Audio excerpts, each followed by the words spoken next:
Good afternoon, everybody. I'm going to call the meeting at 4:30 p.m., May 10th. We should have a short agenda. We do have a short agenda today, but a very important one, I would say.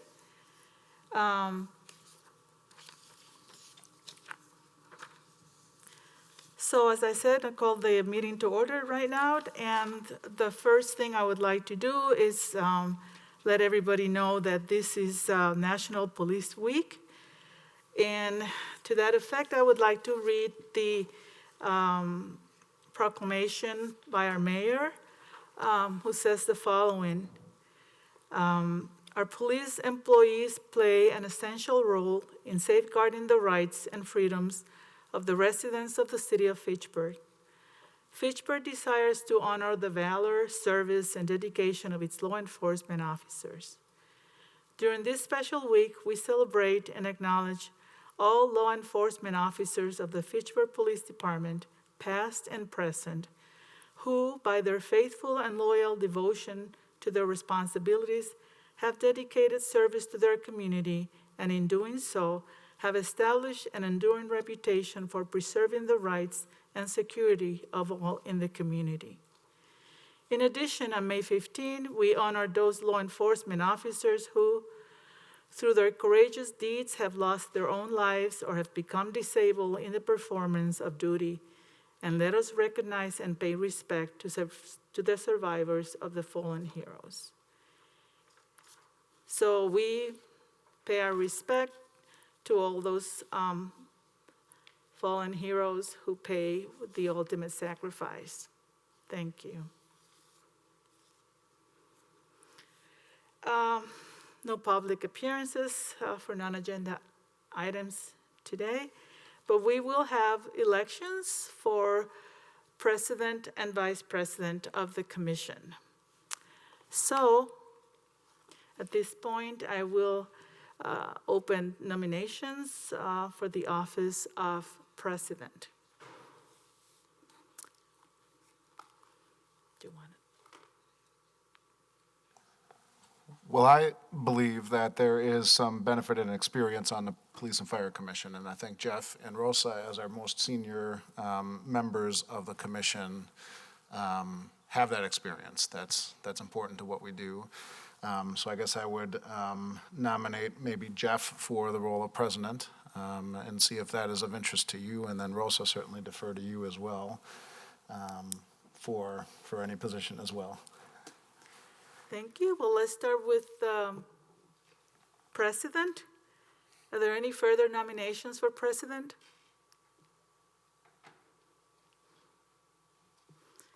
If none, nomination is closed, and we could vote. All those in favor for Jeff for president, say aye. Aye. Aye. Our other members, Sheena and Ron? Aye. Ron? Is he here? He's here. He's been having trouble. Okay. Should we give them a minute or? Getting good step. There he is. Okay. So I believe we have. Can you hear me? Yes. I can hear you.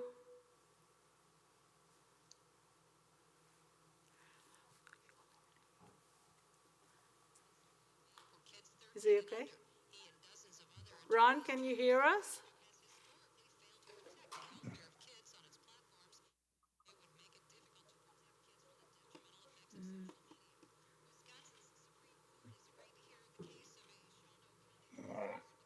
No?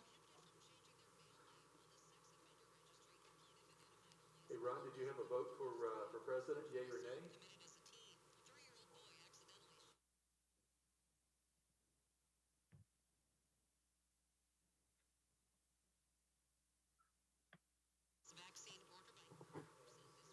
Ronan, do you want to use the chat feature? I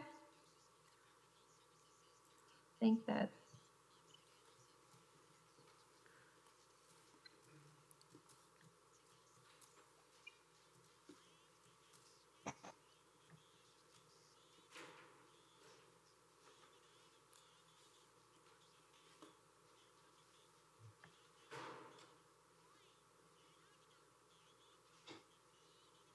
Does he have phone number we can call him? I mean, he can, Ron, do you want to try the conference room phone?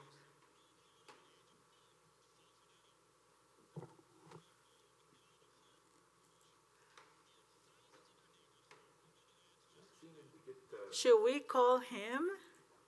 I'm gonna call him right now. I'm Okay. gonna grab his number and then I will give him a jingle. okay,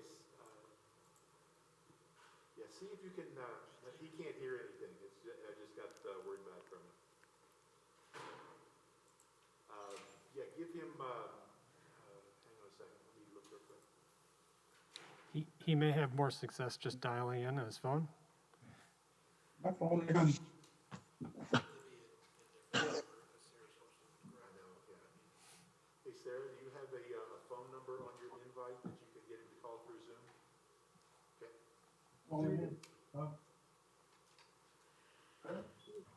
We'll wait.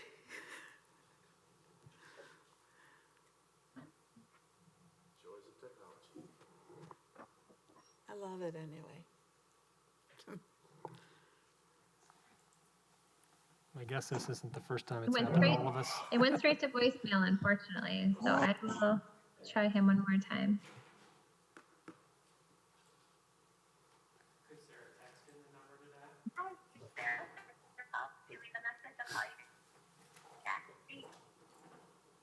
Sarah, can you text him? He's got a phone now in his hands.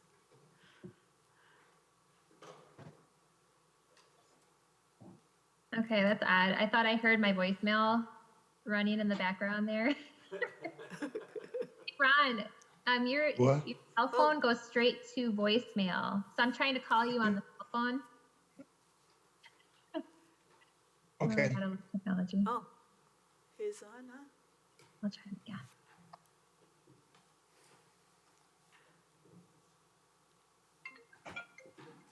There you go. Hello?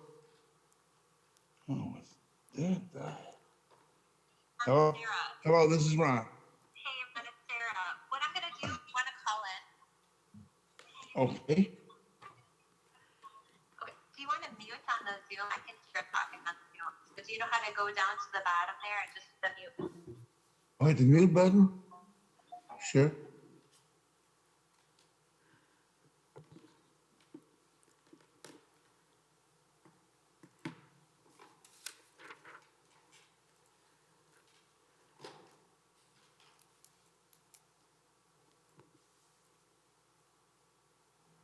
What is he doing now? She's trying to talk him through the sign-in or the. Oh, for the, process. okay. I would do it for her, but this is her meeting, so she's got all the controls. Yes, definitely.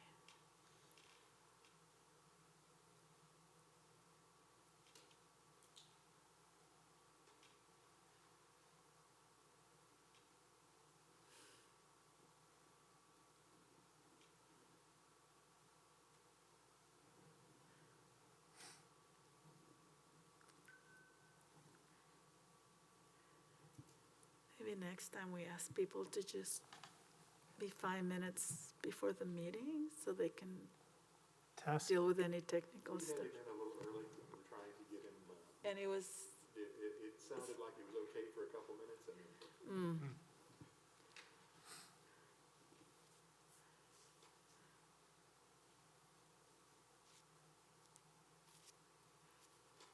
maybe we could just ask him on the phone.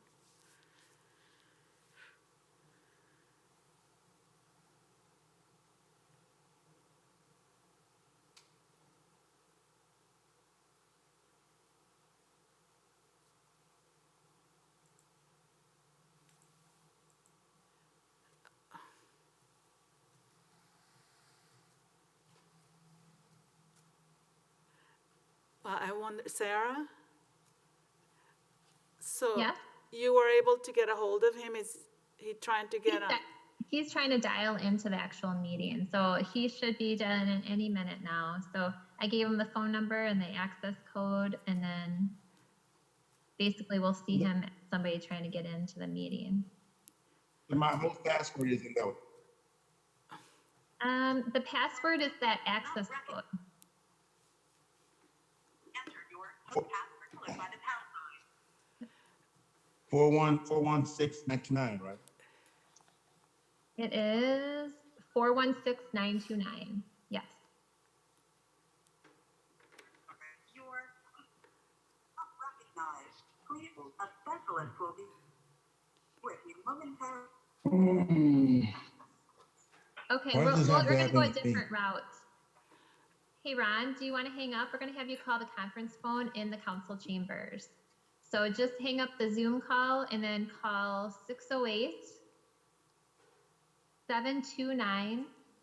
608-729-1725. Hang up. I'll text you the number. Hey, I'm trying to get in on the conference call. They gave me the password of 4169929. Okay, you're connected to a All right. Am I connected? Zoom support. whoever the host is of your call to join the call. All right. Conference as host. Press star. Otherwise, press pound. Please enter your host password followed by the pound sign. Your host password was not recognized. Please re-enter your host password followed by the pound sign. Ron, hey, Ron, you can check my text message to you. Please hang up the Zoom call and just call the 608-729 number. Okay, I just did.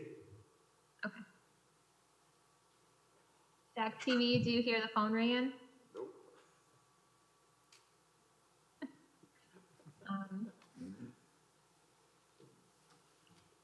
Ron, did you call 608-729? I call what number?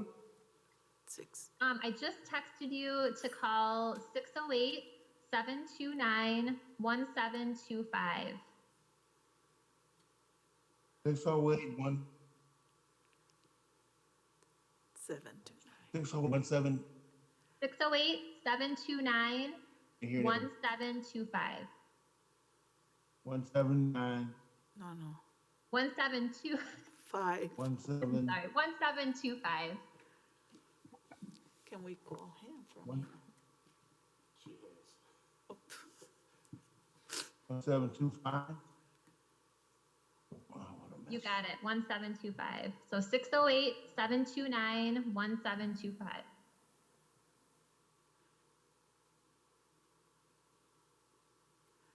All right. 608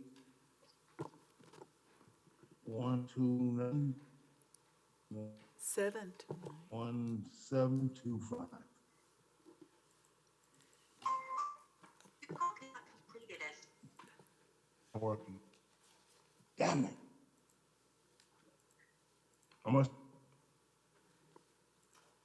No? not got the right number. Did you say 191725? I'm calling you, Ron. 7. Sorry?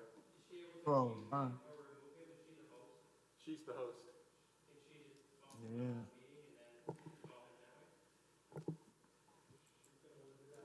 Anyways, because of feedback. Hey, Sarah, if you can hear me, go ahead and bump him out of the meeting.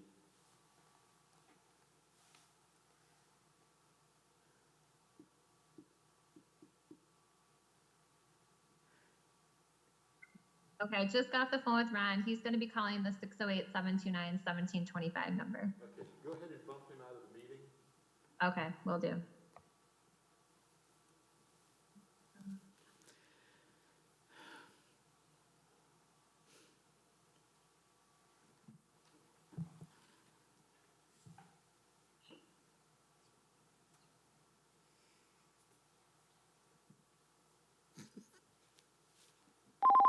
Oh, Hi, Ryan, you hear us all right? Yes. Excellent. oh, good. Ron, Okay, yeah, I'm finally here. can you hear me? Yes. Okay. Did you hear that we had the nomination? Did you hear that part or no? No, Okay. no, I didn't get that at all. Okay. Okay, we just had nomination for president of the commission, and Jeff Standiford, is that right? Was nominated, and we were voting. We were voting, Okay, who was voting. nominated? Jeff Standiford. You can't see him now, but he's got the UW mask on, if you remember from last time. So we were voting, and we need your vote. Is he the only candidate? He was the only one, and, Well, I'll make it unanimous. I'm sorry? Okay, so we have a new president of the commission. Congratulations to Jeff Standiford. And I'm going to pass the chair to him right now. All right, so thank you, and thank you for the confidence from everybody. I appreciate it.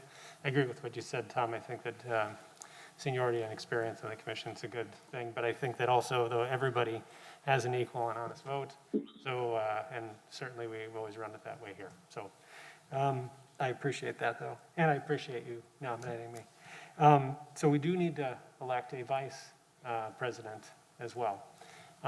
So, Rosa, do you have a nomination? I do. You do. I nominate Tom for, O'Day, I should give you last name too, for vice president. Okay, and any other nominations? And Tom, I'm assuming that you're interested in the role? I would accept the role. Okay, very good. So I think that we need to, we should put that up for a vote if there are no other nominations. So all in favor of Tom O'Day being vice president of the Police and Fire Commission, vote aye. Aye. Aye. Okay. I'll abstain from the vote. As did I, which makes sense. Okay, so congratulations, Tom, and thank you for offering to take the reins. And obviously, Rosa, you've been vice president for a year, and you and Tom, previous Tom, did a great job. So your dedication to the commission is both respected and still needed. So, Thank you. all I'll right. be here. Very good. So the next agenda item will be a report from Human Resources and a review of the proposal for recruitment process and timeline. So Sarah? Yes, hello PFC members. So I included a number of different documents in the agenda packet for tonight's meeting. So I will share my screen just to kind of help us walk through the timeline and the process. But before I get started, I wanted to see if the commission had any questions or just general thoughts and ideas before I kind of get into a rough timeline. Any thoughts or questions before we get started and she runs through what she is proposing as a timeline? Okay, I'd say no. Okay. All right. So the first step we're looking at is a community and staff survey. So we did this back in 2017. That's the last time we had a police chief hiring process. And so we used a staff survey. There's a number of different things we can do. We could have a listening session if we wanted to have input from the community rather than a survey. We could do both a survey and listening session. Looking at our timeline and trying to look at hiring a chief by September, I felt a community and staff survey would be the best route to go. And we don't have to use the survey that was used last time. I did include that in the packet so that you could see what was used. But we could add additional questions to that. There's a number of different questions. Sometimes other municipalities add to that. They might ask questions about how people feel the police department is doing, what types of challenges the new police chief might have. So that's something that we can together work on. And ultimately, my goal would be to get that out actually this week through June 21st. And then the results of those surveys to be presented to the PFC at our June 23rd meeting. After the survey, and really the point of the survey is to gather that input from the community so that we know what people are looking for, the desired traits of the chief, and to give that new chief a number of information that they can use when they start out. And then our step 2 would be use of the equitable hiring tool with different stakeholders. So, it could be a PF. And You go ahead. yeah, I'm sorry. Could we just talk a little bit about the community staff survey? Yeah, we can actually stop at each step if you want, and just walk through those and talk about it. Because I had a couple of questions, but does anybody else on the commission have any questions first? Tom? Thanks. So, Sarah, even just more broadly for the timeline purposes, what is the timeline looking like for purposes of our current distinguished chief moving on to the new role? And then you mentioned September, so maybe even just more broadly, what's that timeline look like? Yeah, absolutely. So Chief Brecklin will be moving to the city administrator role on Monday, July 12th. I believe that's the final date. And then from there, we'll have our potentially our deputy chief be in that interim role for a couple of months. So ideally, we'd like to have this process underway, and hopefully by, if you look at all these different steps, having the position open for at least a month, doing a really good job at outreach and advertisement, and include, the panel interview, community panel presentation, public reception, to include all the steps we normally would for this high level of a position. Then ultimately for them to give a month notice or so at their current employer to be starting sometime in September.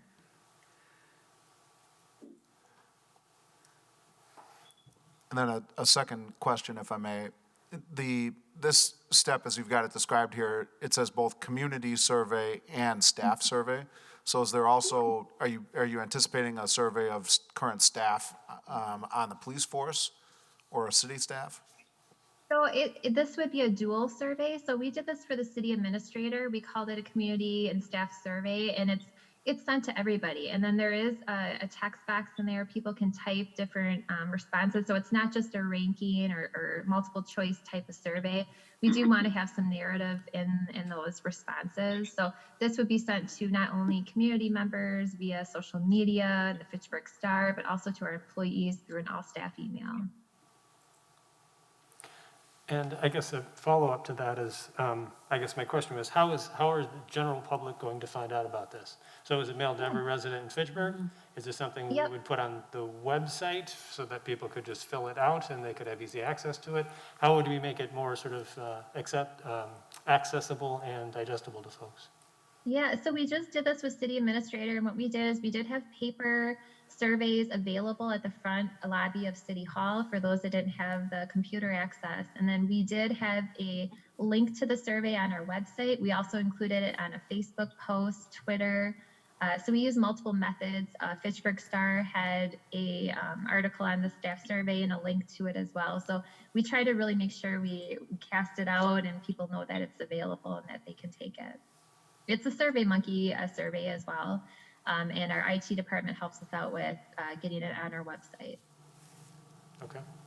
Question, there was, last time we also, I think, tried to make it accessible to people speak other language. Yeah, we'll do the same thing. So we had it in English and Spanish last time. So that would be the goal too, is to have it in both of those languages. And then if we wanted to broaden it and have it in another language, we can certainly look at doing that. And then, sure, Sheena, go ahead. Sorry, I don't know if I got to raise my hand or I can't see my face anymore. So, question, when you did the city administrator, how many responses did you get from that? Was it productive? I think it was about 75 responses or so. Okay. It is productive because we used that survey to help craft our interview questions so that we were, and actually it helped us at the beginning of the process too, because we did the survey before we even posted the position. So we were able to use those results to help craft our job posting, our message, our advertisement. But really, ultimately, what we would use this for is to make sure we're getting the right candidate in the door. So, looking at the interview questions and making sure we're asking questions targeted toward what we've learned about in the survey. And Thank you. did you say you had that's an excellent question, thanks for asking it. Did you say you had a 75% response rate? No, we had about 70 responses, Okay. not 75%. Yep. I wasn't sure. That would It be seemed- wonderful if we had a It seemed 75% ridiculously high, but response yeah. rate. Yeah. I think on our last recruitment for the chief, we did it and we had, I want to say 200, I might be exaggerating, but I thought we had quite a bit response. And that was both internal and And community? yes, Okay. Yeah, it was over 100 when we did it in 17 for the chief. I think it's a great idea. I think starting over with the new chief is a new opportunity to get new insight and new opinions from other people. Is there a way that we can make it required by, especially, I mean, I especially want to know what the police department is looking for. And then if there's a couple other community things where I know our timeline is short, but I feel like the employees, you could probably make it required to get more of a response. We could strongly encourage if we require it. I don't know that we will necessarily, I mean, we could certainly strongly encourage it. I don't know about requiring it. Chad, do you think that that would be something, if we required it, do you think that people would, I mean, I guess they would probably feel like they have to, but I don't know that we would hold them, if they didn't, that we would follow up. I mean, I don't know Yeah. how much accountability we would have for that, but. Well, I think you would lose anonymity in the survey if you required it, because you'd have to have some tracking mechanism, obviously, and you'd have to assign some sort of identifier. So I think the anonymity would be gone. And I think the other consideration is, do you want mandatory feedback, or do you want feedback that is, voluntary and genuine? Yep. If you make something compulsory, you're not necessarily getting, I mean, they have to do it, so you're not necessarily getting an opinion you want. Might not be valid. Nope, that's fair, absolutely. Okay, any other questions or concerns in regards to step one? Tom? And maybe this is something we'll come back to, but what are you thinking in terms of what those questions are? Is that something we, the PFC, would work through with you in an open forum? Is it a subset of this group that would work with you? What are you thinking for that, Sarah? Yeah, ideally, I'd love to get your input today so that we could get a survey together and out. I did attach the last survey in the packet. Let me see if I can bring it up here. Because, are we only interested in the desired traits of a future police chief? Or do we want to ask the community how they feel the police department performs? Or do we want to ask the top 3 challenges a chief will face upon being appointed? Or how does Fitchburg feel about the PD and its personnel? We will have staff filling this out too. So it's up to the PFC if you would like to include more than the survey that's on here. So for example, what we did last time, we explained our core values. We defined those core values, and then we defined a number of different personal characteristics and leadership qualities. And then we basically we had a ranking system so people could identify what they felt were the most important traits for our new chief to have. And then we had this additional comments box at the bottom, and then that's where people had an open-ended response. And then they identified if they were a Fitchburg resident, employee, or they just, not just, but either then maybe they work or owned a business in Fitchburg or other.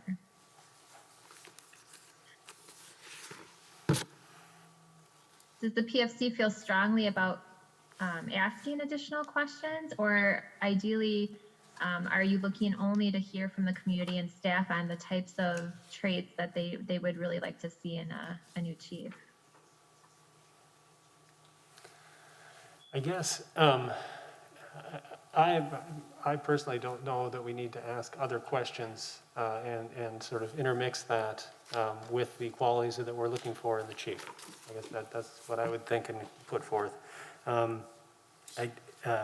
I've looked through this survey, and it does seem well thought of and considered. I like the extra comment area because I think it's just a catch-all for people, and they can write and they can express themselves in the words and ways they want to. So I think that it does a good general, it gives it a lot of good opportunity and explains sort of overall what we're looking for in regards to responses. Tom? So there's a bunch of different municipalities around the state that are currently going through this process, and it's been helpful to look at those questions. And the city of Monona is going through their process, as many of us know. And I agree that I don't think we should be asking questions about the current state of the police department. That's not our role as a PFC. Our role is to hire the new police chief. I do think in the Monona questionnaire that they sent out, there were some questions there that I thought were interesting future-looking questions for the role of law enforcement in the community. Questions like, what are the top 3 challenges the police chief will face? What are the top 3 things you hope the new police chief will accomplish? What are the top 3 things you hope the police chief will accomplish? Well, I guess that's the same one. What are your opinion on police department efforts at communication and community outreach? So I think those kinds of forward-looking questions would add value as to what the community that we represent is looking for.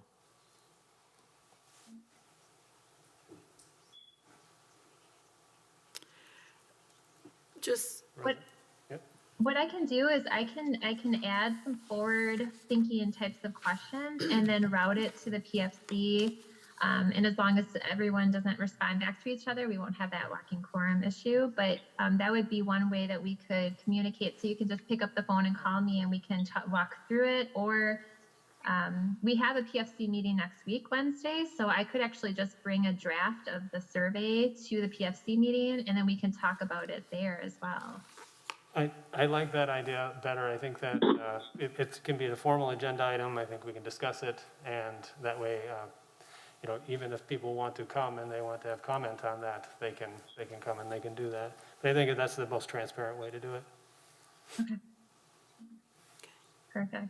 Will do. Can you send that draft to us before the meeting? Absolutely. Yep. And if you have thoughts or ideas, any of you, for more forward-thinking types of questions that you'd like to be added, please email them to me, and then I can add those. So, O'Day, if you have some that you'd like to, that you named off that you'd like to add, just let me know, and I can add that to the draft. I will just, because I can see this is the same that we used last time, the same. And we did make some changes last time, added some things. So if you want, I'll just forward to you the changes that the PFC made to this survey last time. We really discussed it a lot and took some things out and added other things to it. So I'll do that then, rather than discuss it now. Is that what you're? I think so. I think that if we're going to review this at the next meeting, we can send in what we want to make as addendums or changes or whatnot. And then Sarah can combine those things and then we can discuss that at the next meeting. Okay.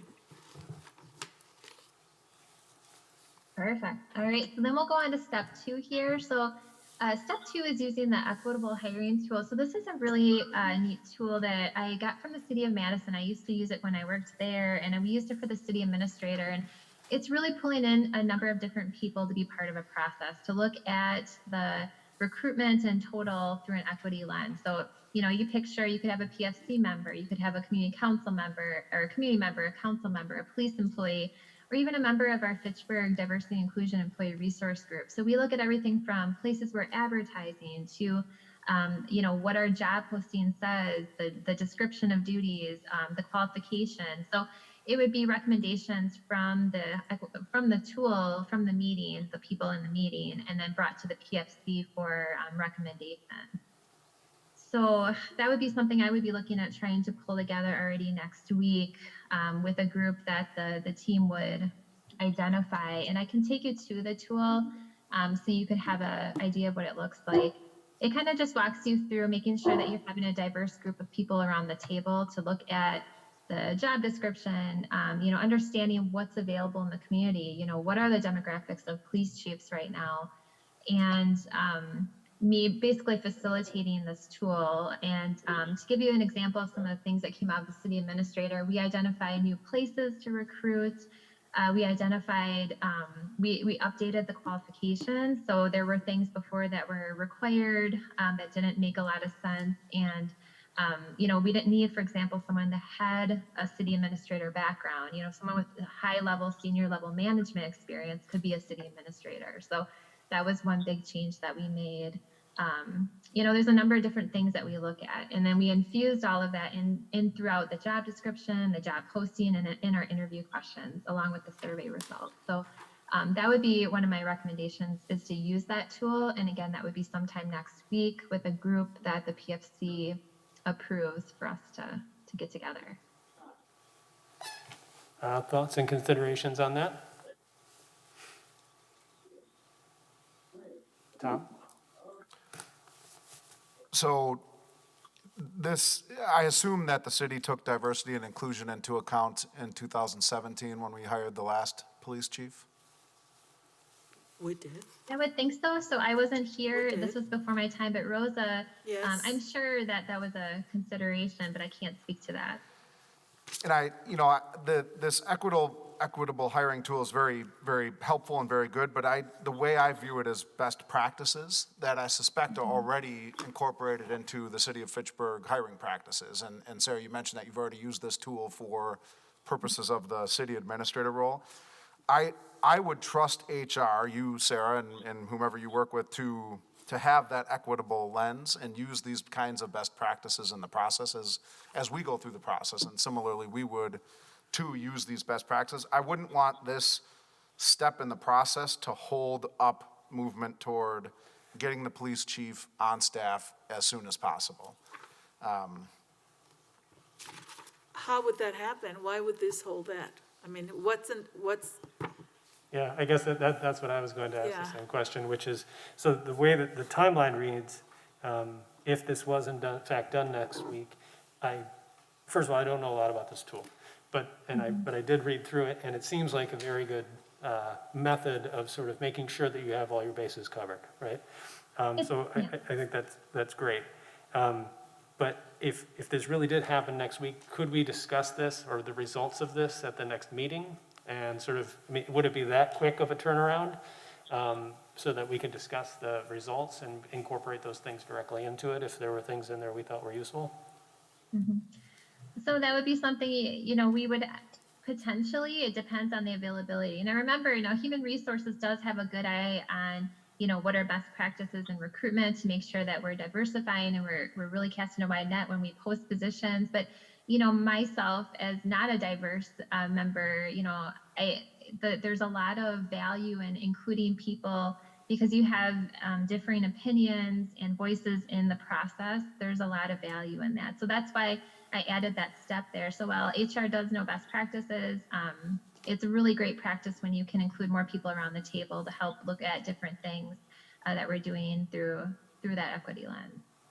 So potentially, if the PFC can identify who they'd like to be part of that group, I can then reach out right away tomorrow, and perhaps we could have something as soon as, Monday or Tuesday of next week. It's like an hour and a half of the group's time. So it's not a day process. It's not gonna, it's not a week or anything like that. And then I could bring it to the PFC for our next week normally scheduled meeting.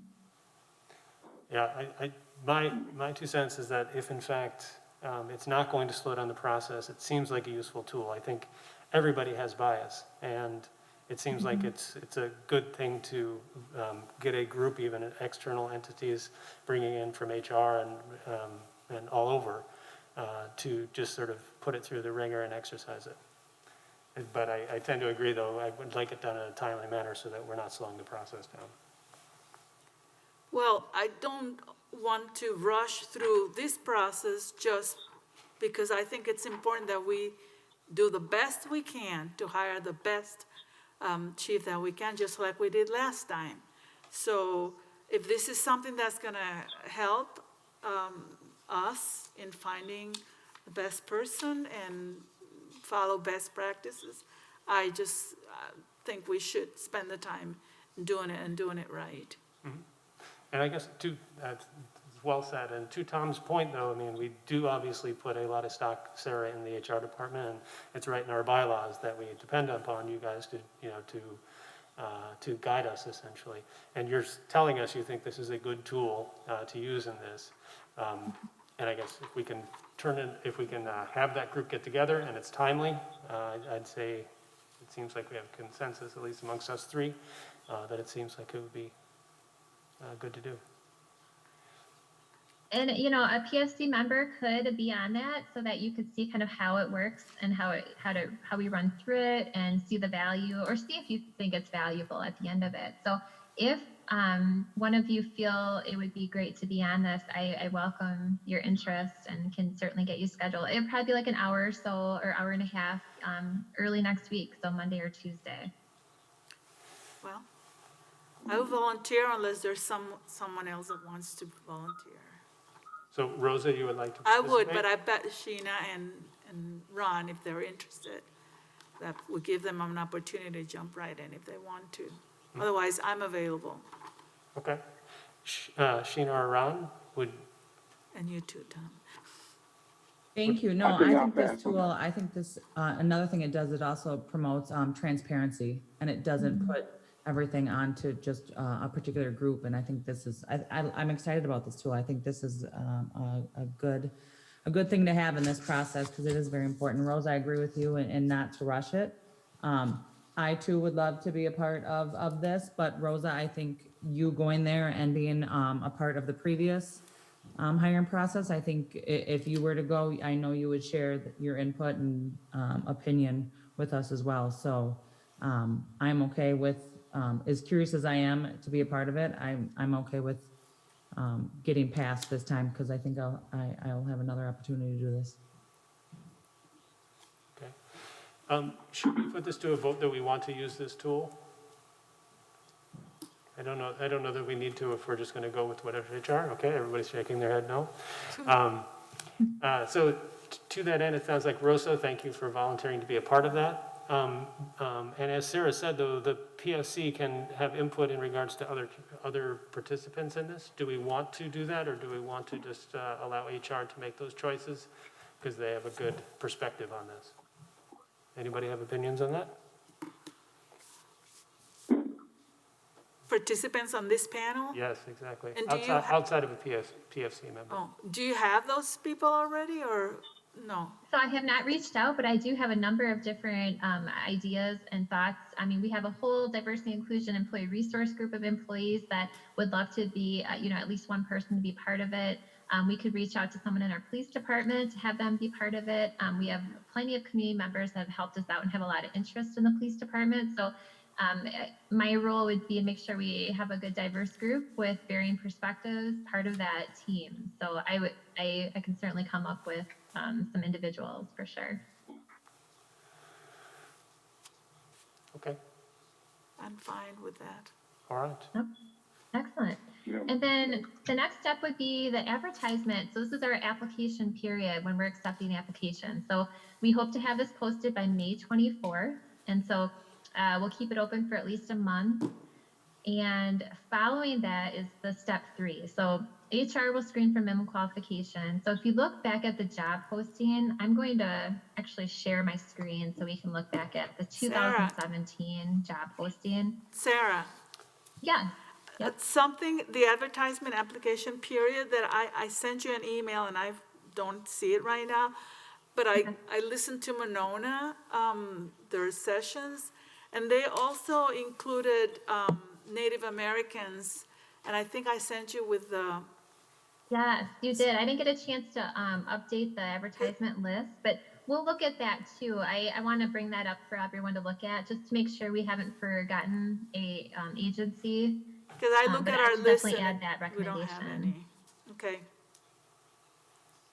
So I am going to click on here. This was the posting back in 17, and we had, if you go down to, let's see, qualifications. So in human resources, every time a position closes, HR will look to make sure that they meet the minimum qualifications, because we don't want to forward people to the PFC or invite them to interviews if they don't actually meet those minimum qualifications. So these were the qualifications back in 17. We don't have to keep them as this requirement.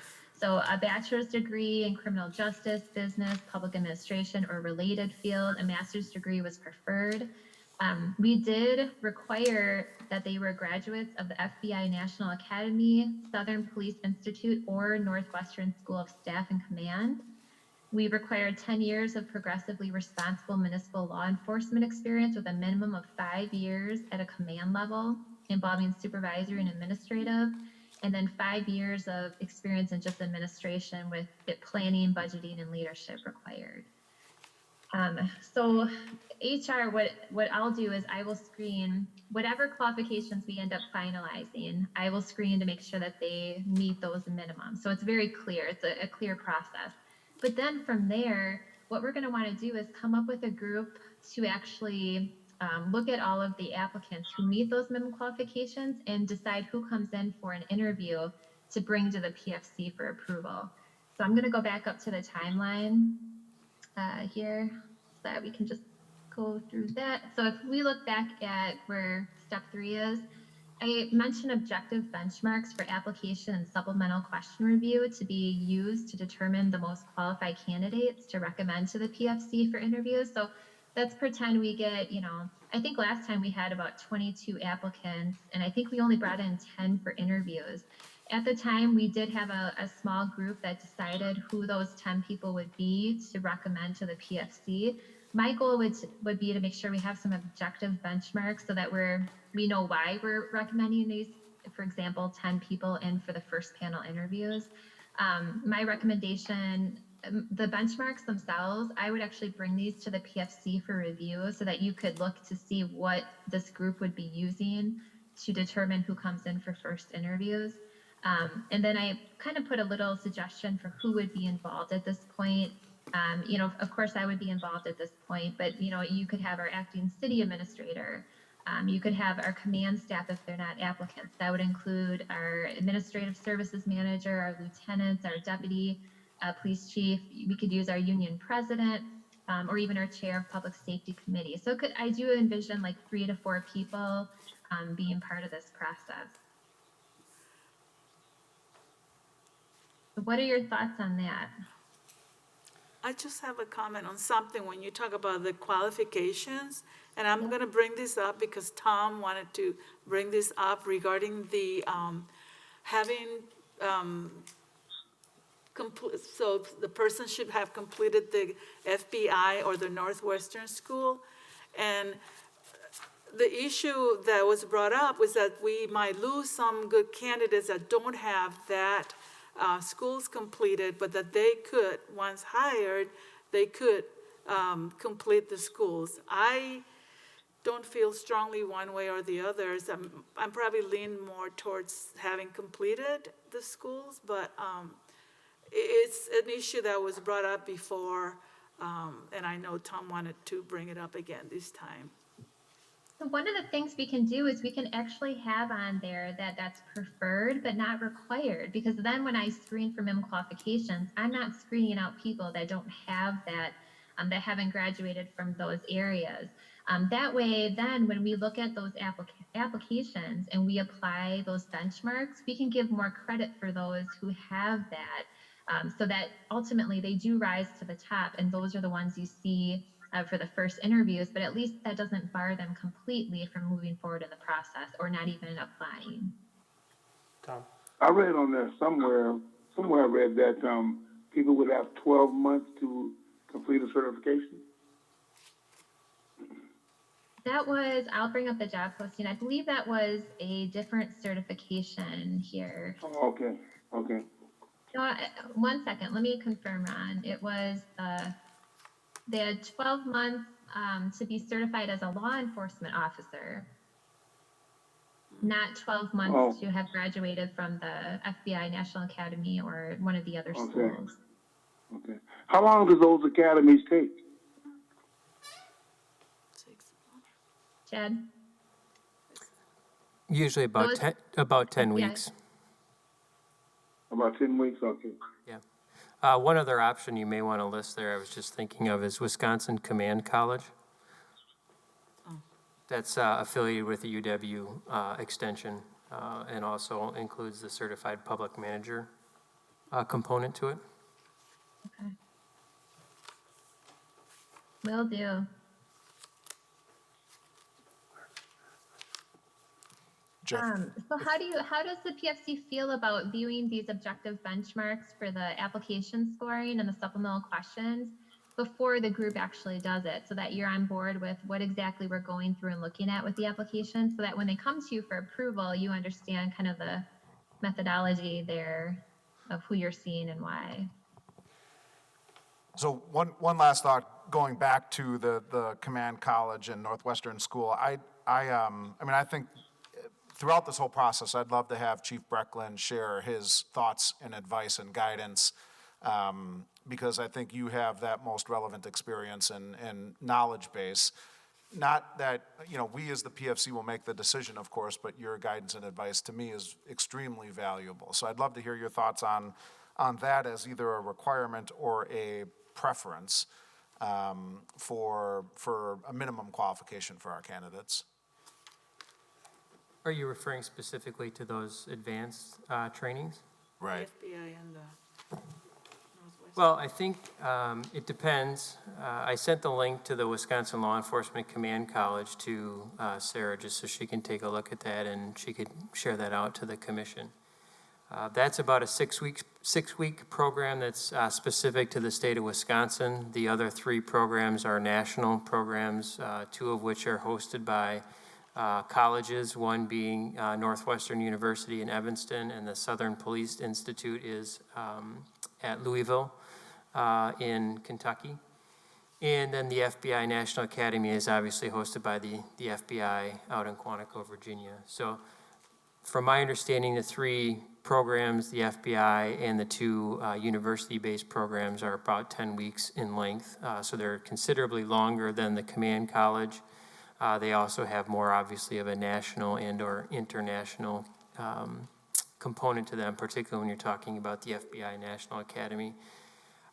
I don't necessarily want to recommend one over the other. I think the point should be is what level of ongoing training and development and education has the applicant had.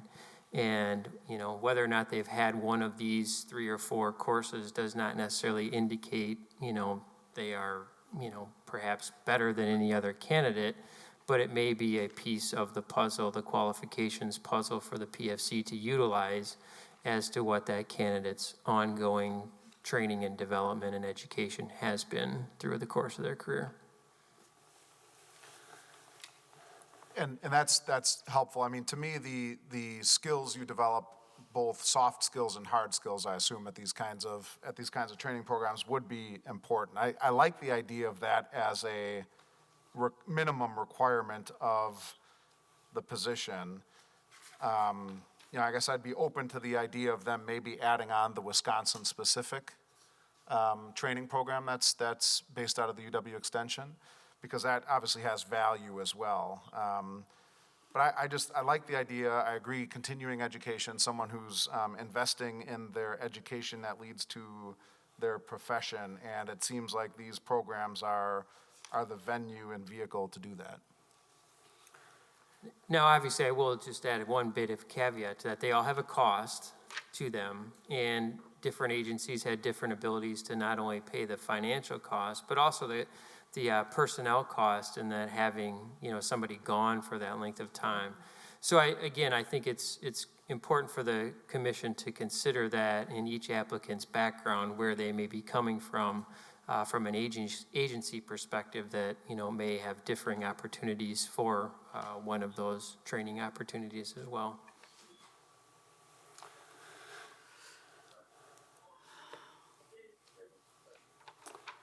Other thoughts or considerations on that? I just, So, like I'm Sarah sorry, you go ahead, suggests, Rosa. I'm sorry, I just thought that what you said about saying preferred might give us, give someone the opportunity at least to be in the process a little longer. I don't know. I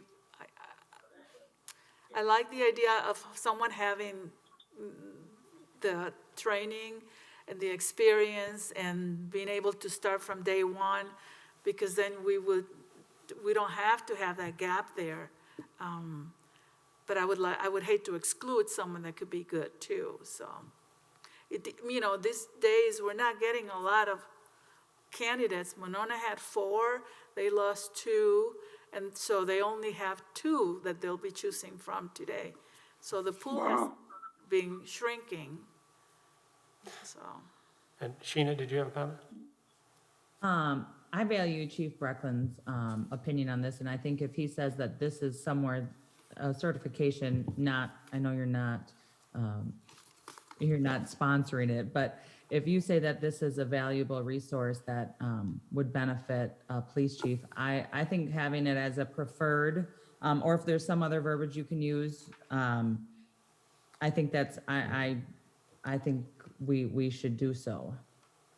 In some way, some form. I'm not totally, if we have to be under the minimum or like set a preferred, I'm not sold one way or the other, but I think adding this is important. Well, and forgive me, Chad, you updated your job description, and I think you did make the update to include that all of those trainings would be preferred but not required. Is that right? Well, it's difficult to get all of them, of course. That'd be a significant commitment for anybody. I think that a couple of points of advice is, I think it may be helpful to look at what other communities have recently posted their positions at. My assumption would be is that they've listed it either not listed it or they've listed it as preferred. And it's usually an or, it's not an and on any of the 4, it's usually or listing there. So, and yes, to answer your question about position description, I did indicate that, it would be preferred from the job description perspective. Again, keeping in mind thoughts about, requiring that moving forward, because obviously even Fitchburg could have some challenges potentially that would be unforeseen, allowing a candidate or the selected candidate to attend one of those sessions. So I think I would hate to put the city in a position where they're required to send somebody. And then 2, I think from the posting position, it does, and I'm being very cautious how I offer my input into all of this, by the way, because I certainly only want to have the involvement that the commission would like me to have. And I also want to be very cognizant about remaining objective throughout the entire process from my perspective, and not giving any sort of feelings or perceptions that I'm not being objective. And then I also want to be very cognizant about the fact that I'm transitioning into a role in the city administrator role that is different from the police chief, and the police chief candidates and or the selected candidate obviously will have the department head level authority to run and operate the police department in conjunction with the city council, the mayor, the police and fire commission involvement. So I do want to be cognizant of all of those things, and again, not offer my opinions more deeply than the commission wants. And again, at whatever point, if you desire for me to step out of this process and not be a resource, I fully respect that decision as well. And all you have to do is give me the direction on that. So two points for me. One, on that last point, Chief, I absolutely value your opinion, your advice, your guidance. And I think we as a Police and Fire Commission do have the professional understanding that if we do feel it's getting to be too much, we would, I think, be comfortable saying that it's too much. So from my perspective individually, I would say I'd love your thoughts, your advice, your counsel, and really appreciate that. A second point, I just pulled up again, City of Monona, because I know it's local, it's Dane County. It looks like they asked for command education leadership training such as FBI National Academy, Northwestern University, Wisconsin Law Enforcement Command College, or similar programs, and they called it, quote, highly desirable.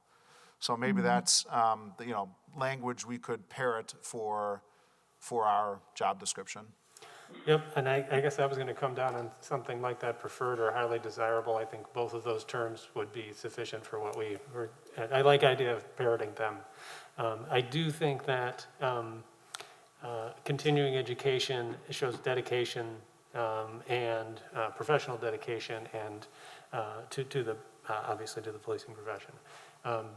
And so I think that those are great qualities to have, but at the same time, I do think that we have seen over the last several years, at least since I've been on the commission, that we have had fewer candidates. And so I'm concerned about what was happening in Monona. I do think that we should, if we as a commission can make the determination once we get the people in for an interview process. So based on that, I think that it makes a great deal of sense to do preferred and or highly desirable. Does that, people agree with that on the commission? I do. Agreed. I do, no problem. Very good. Wonderful, will do. Then on step 4, we have the approval of candidates for interview by the PFC. So after we Actually- go through a review of the objective scoring, it looks like Mayor Richardson's joining us here. Sarah, Then we will move on to step 5. Hey. Welcome, Mayor. Oh, so Sarah, sorry to interrupt, but could we go back to step 3? I got us off Yeah. step 3. I apologize, and I've got, of course, thoughts on step 3 as well. Absolutely. To me, this is probably the most important role of the PFC, would be to identify the criteria by which the candidates are qualified. And I know, we've got language in the job description about those essential duties and responsibilities. And I think that's important, and that can lead to those criteria. But then the importance of weighting those criteria as well, both for this initial screening panel that's operating as an extension of the PFC in effect, as well as for us when we get to the point when we're interviewing those final candidates at the end. I think it's again, I think the most important role of us in this process is to set those criteria, identify those for the entire process, and then operate from those based on some kind of weighting scheme.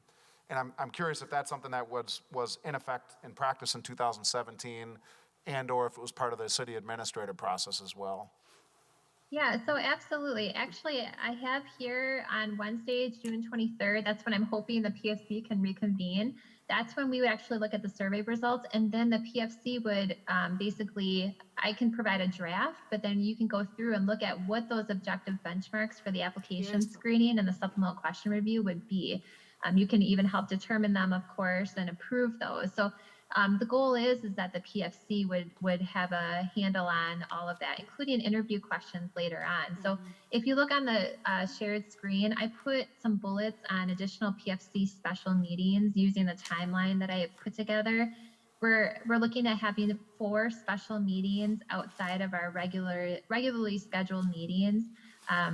And I just kind of put these as tentative. So, I'm hoping Wednesday, June 23rd, to review those survey results, objective benchmarks, and then the week of July 5th for the PFC to actually approve who comes in for those first interviews, and then the week of August 2nd for the PFC to interview finalists and have that public reception, and that for you to decide who will be further backgrounded. And then the week of August 16th for the PFC to review full backgrounds of the chosen candidates and to approve the hire, which could be done at our regular scheduled meeting on 8/18. So we may only have 3 special meetings outside of our monthly meetings for this process. So I hope that answers your question, Tom. So yeah, the PFC would definitely be involved in identifying for step 3 what those benchmarks would be for that group to use to determine who comes in for those first interviews.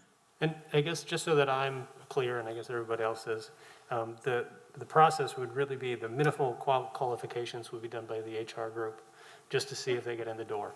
And then based on that, the PFC would then on the 23rd would evaluate what we want those questions to be and determine what we want that panel essentially and how we want them to interview and or use to evaluate those candidates that did make it through that initial screening. Exactly. And the commission would have between now and the 23rd in order to come up with those criteria. Absolutely. Does that answer the question for you, Tom, very clearly? Or? Yes, thank you. So following that, we'll move on to step 4, and that's the approval of the candidate. So after that small group of folks go through and using those objective benchmarks, identify who they think are the top candidates, then you would actually, the PFC would actually approve who is actually coming in for those first interviews. That first interview would be coupled with what's called a community panel presentation. So this is we're going to try to do this on a one-day process where we have, a panel interview, and then they give a presentation to community members. We did this for all of the command staff, for the police department. We did this for the city administrator. It works out really well. So it's, your typical interview that you have, but then it's also giving a presentation and then being asked questions. We're toying with whether we could maybe tape the either both the professional panel interview and the community panel presentation, or just one or the other. I thought it was pretty neat how Monona actually shared a video clip of answering a question by their top finalists that they had on their PFC page. So it might be kind of nice to give the community and the staff a chance to meet the person and hear them talk by viewing the taping. And this is where the PSC needs to choose who they want to be part of that interview panel and the community panel presentation. They're both very important.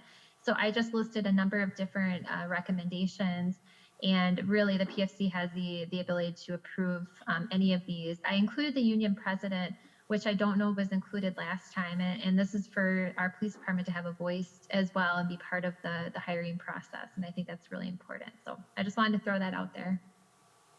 So you said that members of the PFC would be on the interview panel?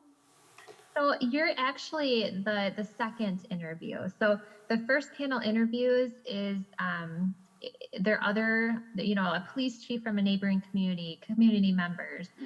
You might have a union president, but the PFC, when you finally meet the finalists. So we don't send anyone to you until they're at that more final step in the process. Okay.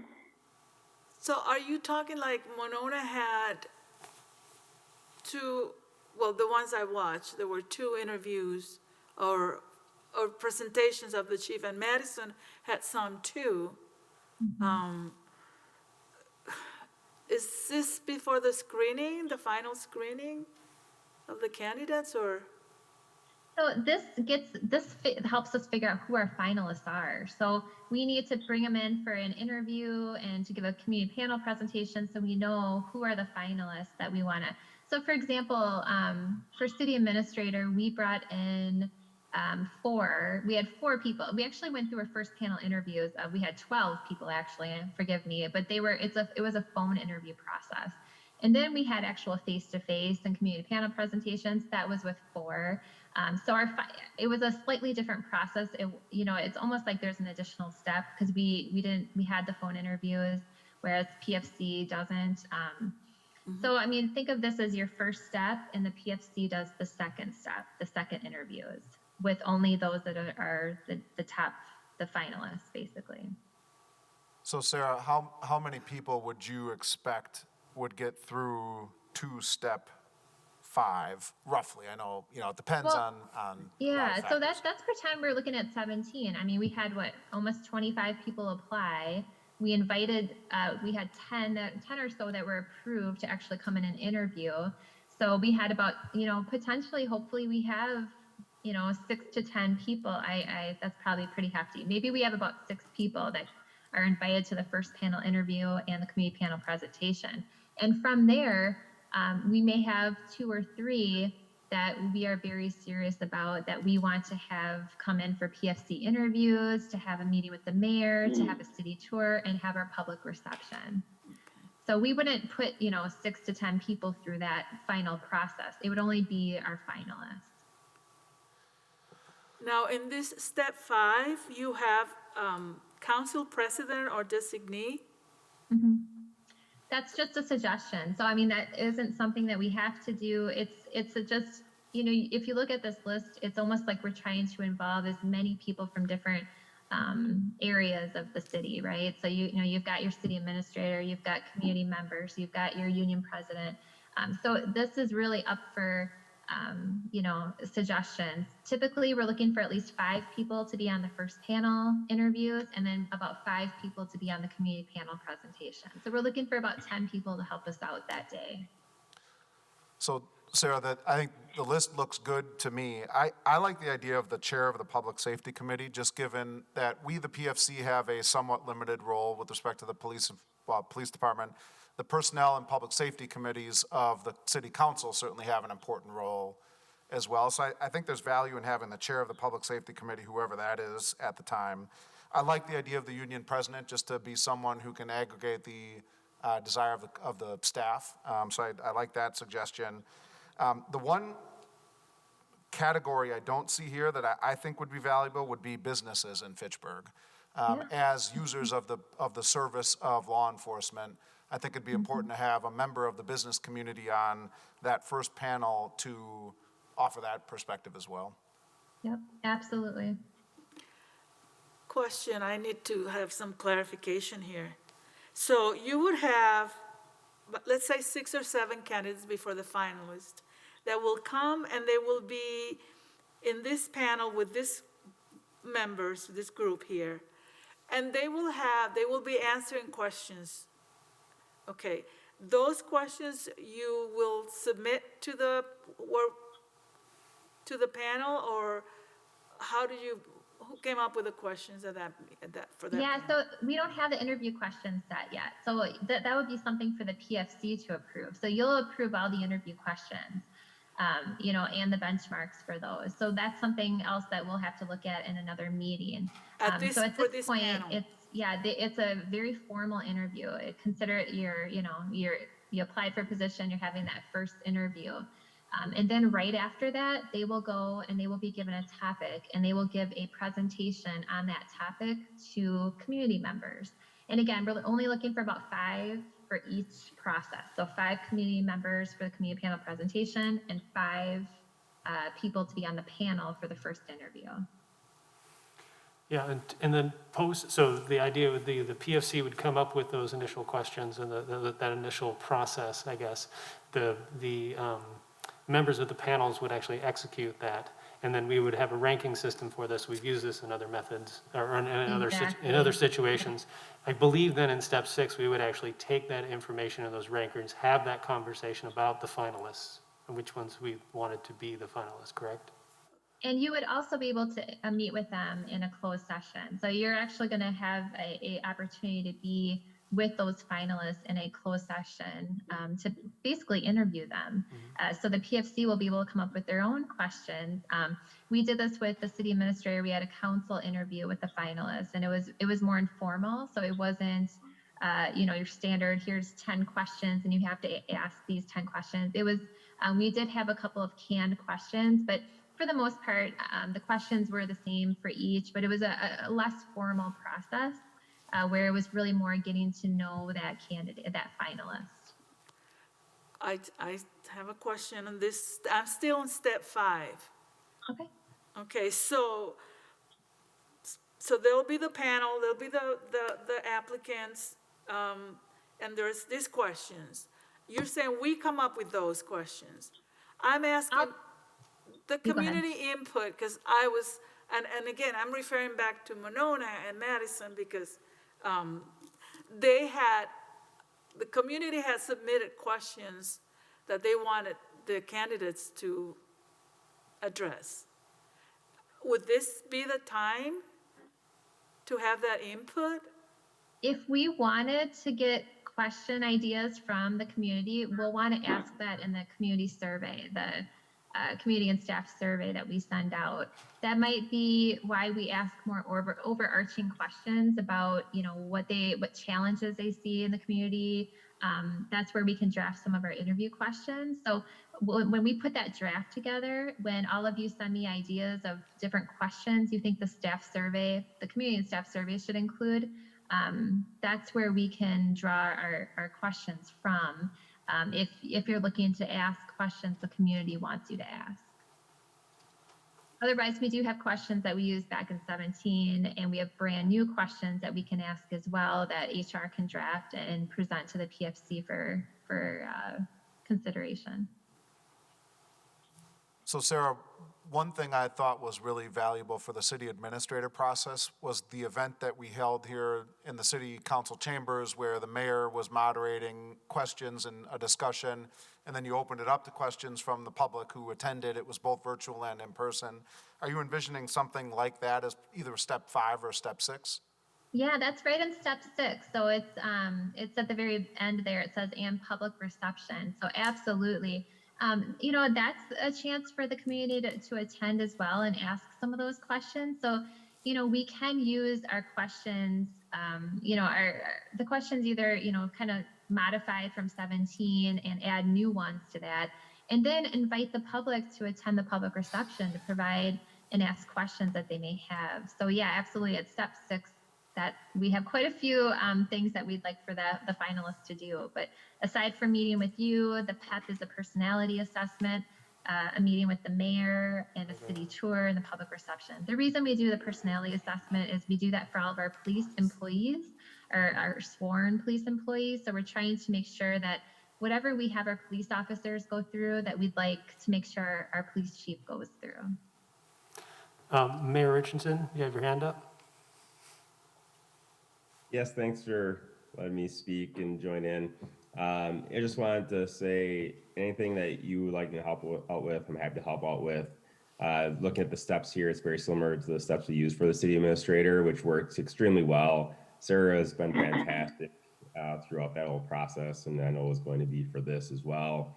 But anything you need to help out with besides meeting with them, if someone else doesn't want to do the host of the reception, or if you have any questions, don't hesitate to reach out and ask me any questions at any point in time. Also happy to help out. The process really worked well.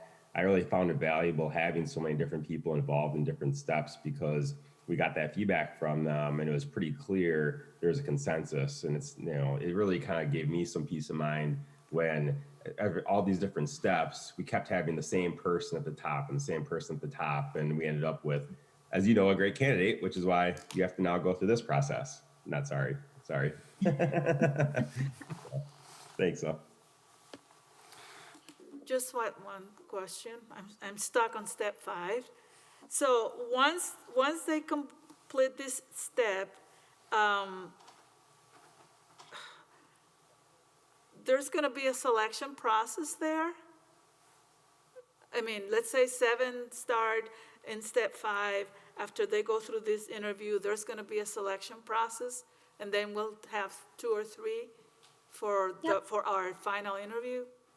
Yep, you'll have a consensus from the panels, both of them combined, to find out who of those, say, 6 or 7 people are your top 2 or 3 finalists. Okay. And then from there, that's where we'll move on to step 6, where basically then the PFC will be able to interview those 2 to 3 finalists and then go through the remaining steps, including the public reception. Okay, Chief? Rosa, does that help clarify? I was going to add a little bit more to kind of, give an example of how and Sarah, correct me if I'm wrong here, but if it may help further visualize how this process would look, I'll even go back to step 4 a bit, and I see after HR does the screen for minimum qualifications, there's the work group that's put together with PFC authorization that then utilizes the objectives identified by the PFC to identify, let's just say hypothetically, a group of 8 candidates who would then be presented to the Police and Fire Commission during that meeting the week of July 5th, who would say, okay, and Sarah would be providing the summary that would say, hey, the work group met, they reviewed 15 applications, and of those 15, 12 met the minimum qualifications, and these 8, there was a clear delineation in knowledge, skills, and abilities, and we would, propose these 8 candidates be brought in for step 5. So then step 5 would happen with those 8 candidates, and then if it's timed appropriately, the week of July 19th, there's already a scheduled Police and Fire Commission meeting on the 21st. Perhaps then the commission would get the feedback from HR of how those 8 candidates did in the 2 phases of step 5, and then the PFC on that meeting in July 21st would identify, 2, 3, 4, whatever they felt was the most appropriate number based upon the performance in step 5, bringing those finalists in for step 6. Okay, thank you. One last question. Because it's okay for us to watch that interviews on step 5, or should we just stay away from that? Well, the thought is that if we tape it, then we can actually share it on I love the way that Monona updated their PFC page and provided all that transparency and how the process was moving along. So we could place a taping of the interview itself or the public reception public panel presentation on the PFC page so that people could watch it if they're a finalist. So that would be at the step that they're going to be coming to meet you, in which case you would be able to watch that. So you could see a video clip of them answering some of the questions once we have identified them as a finalist.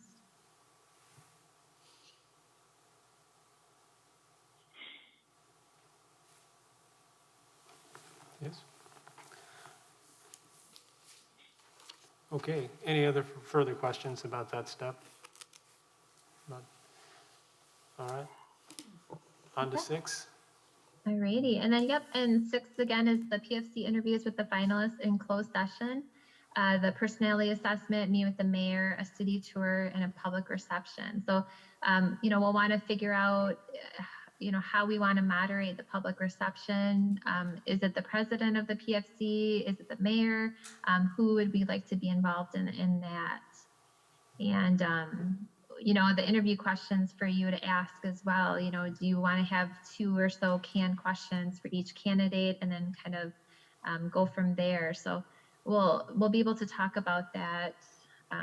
Again, I provided below here kind of a list of special meetings. So you'll see the week of August 2nd, PFC to interview finalists and public reception, and then to decide following all the events who to further background.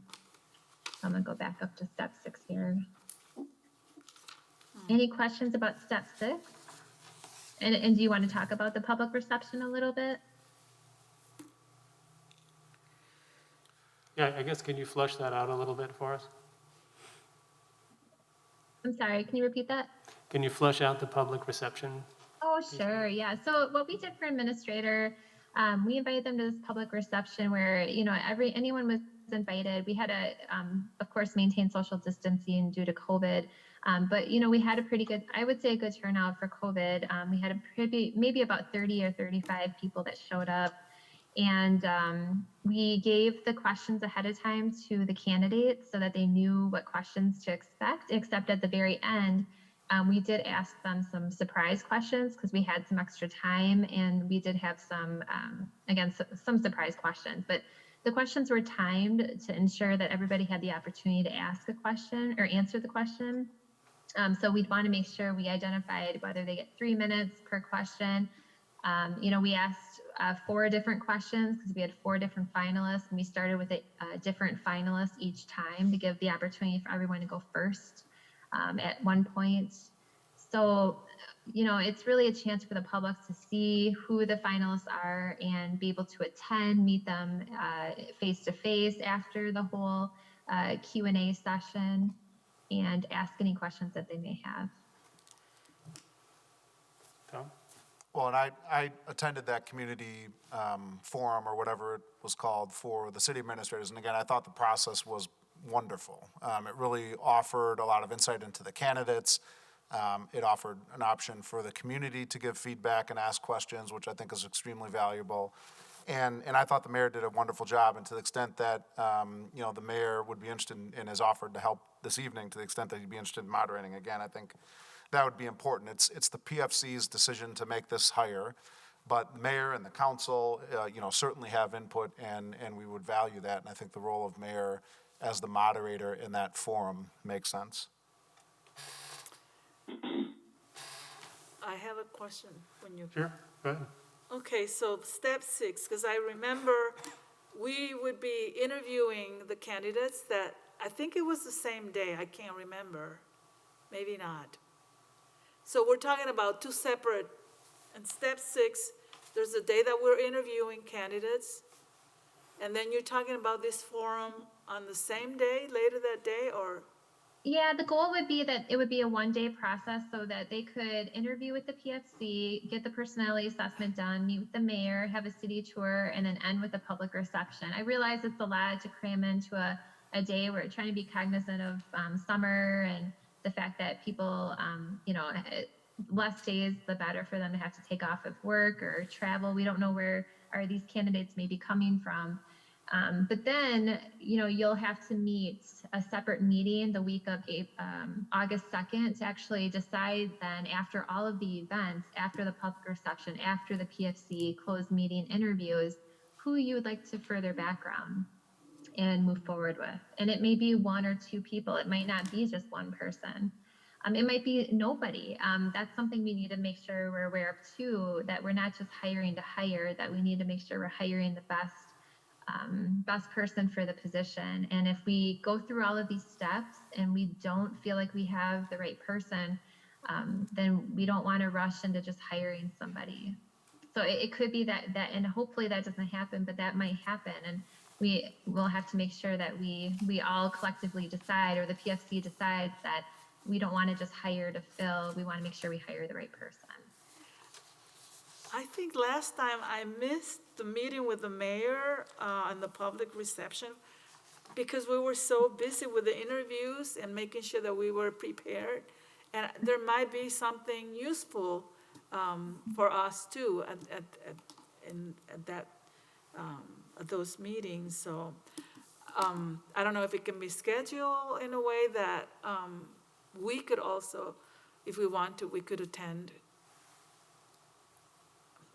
So you're talking about maybe meeting with the mayor, like, are you asking if you could have the mayor come into the PFC and give how he felt things went, to talk to the group that gives the city tour, to talk to folks after the public reception?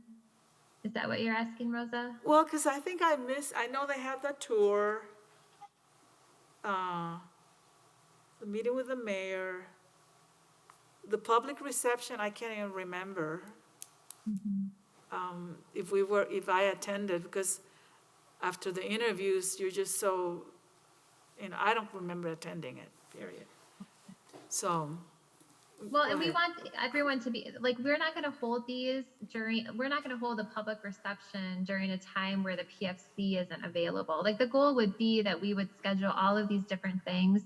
The personality assessment, you wouldn't need to attend. The meeting with the mayor, you wouldn't, but you would probably want to meet with the mayor afterwards to see get his feedback. But the public reception, we will definitely work with the availability of the PFC so that at the very end of everything in step 6, the PFC meets and consults and determines, based on the feedback from the mayor, from the public reception, and the interviews that you had, who you'd like to move forward with. Okay. I guess I would just second Rose. I think that it is, my understanding of the process anyways, it would be critically important for us to actually see them interact in the public reception piece. So you want to see what that natural interaction is, right? Not just a series of questions, but you also want to see how they actually interact sort of on an interpersonal level. So. Yep. Chief? So the proposed public reception is different than the public reception that was had in the 2017 process. I'm thinking, Rosa, that may have been why the PFC was not present for that one. There were no questions asked. It was merely the finalists were made available for the public to come in and mingle with, which obviously is, as Jeff has mentioned, there is definitely some relevance and importance to that. But it was definitely a different type of reception than what is proposed for this process here. So I imagine, and Chief, you went through it, that was a long day. And frankly, I don't think that's a problem, because I think endurance is certainly an important aspect of the role of a police chief, I think. And I kind of like the idea of one full day. We do our interviews. They meet with the mayor. They have this personality test. And then they have the community panel. And then there was a reception afterwards where they're just mingling with community members and council members and everyone else to get feedback and thoughts at that level. I see value in having that all stuffed into one day. There's a community panel in here. Did I miss that? No, it's a public reception. So no community panel, just the public reception, just like we did for city administrator. Okay, so, So, what, and it was, and maybe panel is the wrong word for it. It was 4 candidates for the public administrator or the city administrator role up here. The mayor asked and moderated questions of them, and then the public had an opportunity to ask questions of those city administrator candidates. And I think that's the same process that you're talking about in step 6. Exactly.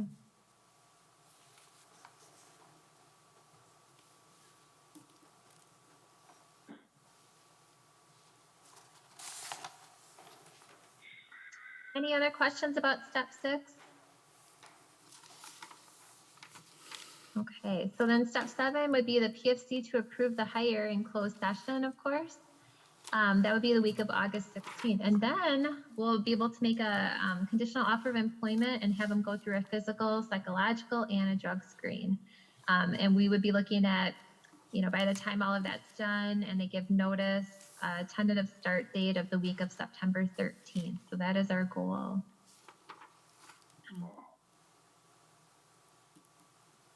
And then I did include some proposed supplemental questions for the application. So we can look at this in more depth as well. We don't have to decide these in this meeting. We can look at this when we, in another meeting. But basically, I have a couple of options here. We typically try to ask about 3 supplemental questions on an application process. And Tom Thorson provided number 3 and number 4, which I think were really wonderful questions to ask. The other number 1 and number 2 were in our last 2017 process. And then number 5 was one of our city administrator questions that we used on the application. And then number 6 and 7 were interview questions at the time. So, of these, perhaps you see 3 that you would like to use, or perhaps you have some ideas of different ones that you'd like to ask. But this will help the panel score and get the most qualified people to the first panel interviews, because this would be part of the scoring process, is the supplemental questions, their responses. And I guess my question on this one is, I wasn't exactly sure when these supplemental questions would be asked. So is that's yeah, pre? it's wonderful. They're essay questions right at the time of applying. So when you apply for the position, you can't submit your application without answering the questions. So it's nice because you get them right away. And you learn a lot about the candidates when they answer these questions when they apply. I had occasion to watch the 2017 discussion around these supplemental questions, and there was some concern about how this might scare some candidates off, but I frankly would want to scare candidates off if they don't want to spend time answering these kinds of questions. So I think whatever the questions are, I think they're valuable, and I think it's important to ask them on the front end in the application process. It's a pretty normal process at such a high level position, any professional level position, to have essay type questions. We don't require page, that they have to be a certain page limit or anything like that. It's very easy to answer.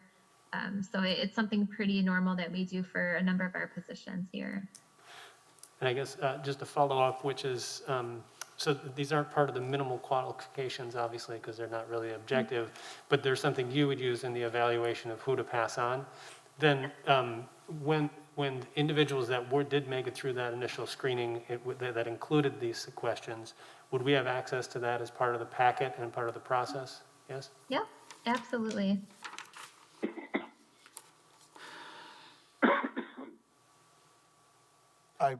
I will offer, and I don't know if we want to go through what questions now or if we do that next week, but I don't like question number 3. I think defund the police is a policy matter that is beyond our PFC role. I'm fairly certain of that. I think it's highly politicized. So I just don't like that question at all on the front end, nor probably at any point in the process. I think a more global question of how would you work with the community, I like number 5 with respect to the diversity of the residents and how would you incorporate that into the environment in the police department.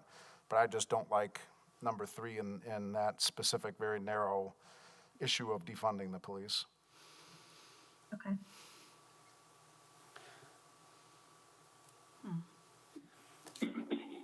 does it make sense to have this sort of, us take these questions back, think them through, make offers, or offer new suggestions at the next meeting when we're actually determining what that evaluation is going to look like? Yeah, and when our equitable hiring tool team meets, hopefully on Monday or Tuesday of next week, they also look at supplemental questions and give suggestions. So again, please take the feedback that this team comes with as suggestions for the PFC, not necessarily telling you what you need to do, but they might have some ideas for questions, or they might say, oh yeah, this is a great one. So I will have that for you on Wednesday at our regular scheduled meeting, kind of like a draft job posting that includes progress and report back from the hiring tool meeting. And I guess I would just add, on number 3, I thought about that one when I read it for the same exact reasons you did, I think, which is I do think it's politicized. And at the same time, though, I think that it's a bit of a double-edged sword, because I think that it would be interesting to hear how people responded to that question. And it's difficult to separate out, I think, all that material. But I think that it would be interested to hear, because they very well might get that question. That may be something that they are, propose, or people that could propose that question to them coming from the community.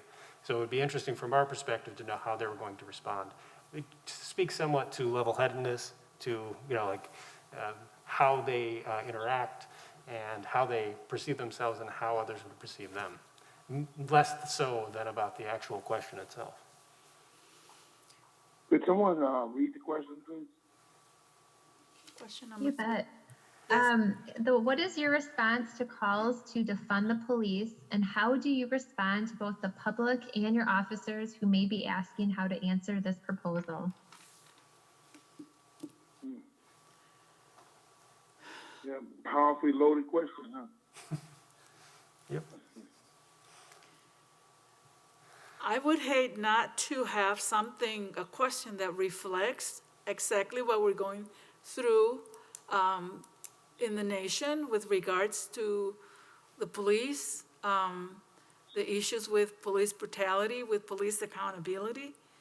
And this might not be the best question, but if we look beyond the term defund the police, which you're right, it just has a negative connotation for a lot of people. I don't want us to lose the opportunity to find out what our next chief thinks or will do in regards to what we're going through right now.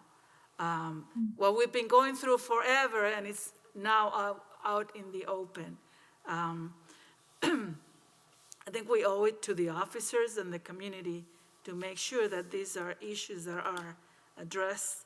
And I don't know if that's why we need time to think about the questions. I would hate just to shy away from this necessarily. But I hear what you're saying, Tom. I just want to give the PFC a heads up that we have only until 6:15. There's the RCC meeting at 6:30. So I will have more information for you at our next meeting next week already. I'll have a draft job posting, the hiring tool summary, kind of some draft supplemental questions for us to kind of go through, and then we can look closer at this advertisement list.